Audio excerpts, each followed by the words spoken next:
Were early Christians cannibals? Hi, everybody. My name is Robyn Walsh. I'm a scholar of New Testament and early Christianity and part of Paths in Biblical Studies. Now, you may be aware that accusations did fly around the second century and later about early Christians that they were either cannibals or, even more specifically, that they were eating babies. Now, where did this come from and how do we know that this was out there? Let me break it down for you a little bit. Now, we do know that early on you had some writers like Tacitus or Pliny who made sort of vague references to this idea of Christians committing crimes. Um, what those were exactly, as I say, it wasn't always specific, but an idea that they were, let's just call them outsiders. Now, later on, you do get some more specific accusations or some light is shed on what specific accusations were out there, but it generally comes from sort of a defensive posture. And you have some church fathers and other figures associated with Christianity mounting a defense against certain kinds of accusations that include cannibalism, as well as things like incest. But I'm going to focus on cannibalism for now. Now, a couple of figures to have in mind here are people like Justin Martyr. In his first and second apologies, he addresses the idea that Christians have been accused of eating human flesh. You also have Theophilus of Antioch, where this comes up. But there are two figures that I really want to zero in on. One is Tertullian, and the other is a gentleman by the name of Minucius Felix. Now, both of these writers indicate to us that not only were early Christians accused of cannibalism, but that they were specifically accused of eating babies. And in the case of Minucius Felix, he actually goes into pretty excruciating detail about what this looked like.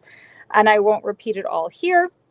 That's what the Google machine is for, but it definitely involves encasing a baby in dough and maybe sort of misleading people at first until they work themselves into a frenzy to eat the child.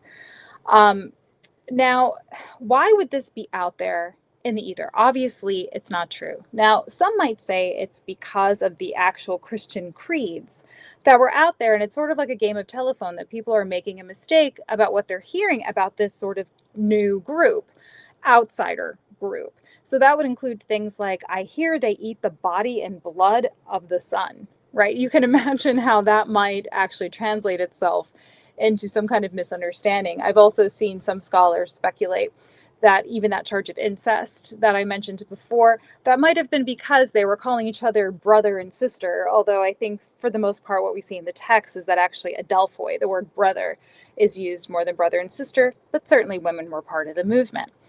I think more likely what this has to do with is the way that social relationships tend to get set up or tend to get polarized in an environment where you have let's call it a new religious movement, as was the case with early Christianity. There is an act of othering that can happen where you make accusations against the other, against this new group or this sort of perceived to be quote unquote foreign group, which Christianity in some circles would have been perceived this way, or people performing different kinds of acts that are not well understood, that are not maybe as socially acceptable, or maybe considered something like transgressive in some way. That can sort of snowball into a greater accusation or set of accusations that are actually fairly predictable. Things like eating the wrong foods or sexual acts that are not embraced by society, like incest, right? I'm trying to think of the best way to put this. So those kinds of things often are placed on the other. And I think that's what is happening with early Christians here. They are a relatively new group. They are maybe not well understood. People are hearing some facts about them that are difficult to square if you don't know exactly what's going on. And then one thing leads to another, and sort of a social discourse develops that is fantastic and has to be defended against, but is obviously not happening in reality. Now, the other thing about this that we have to keep in mind is that in the time period we're talking about, so 2nd century, Imperial Roman world, it was not unusual to what is called expose an infant. Now, what this means is that it was considered safer to give birth to a child statistically than to try to eliminate a fetus through some kind of abortive measure if you were pregnant. It was also the case that sometimes a baby would be born and maybe it had some kind of disability or other issue that they weren't equipped to handle with the medical advances that they had at the time. It was considered, generally speaking, the purview of what's called the paterfamilias, the male head of the family, to decide whether or not that child would live or be accepted into the family. And if that child did have some kind of issue, say you wanted a boy, but a girl was born and you don't have the money down the road for a dowry, women were also perceived, female babies were perceived to require more resources, food, and so forth, and you just couldn't bear that expense or any of the other things I've just mentioned. It was the purview of the paterfamilias to expose the infant. In other words, it was considered more expedient, or in some cases, considered kinder, to leave the child at a well, leave the child out in a designated area, someplace like a field, someplace generally actually locals would know is a spot where an unwanted infant could be left.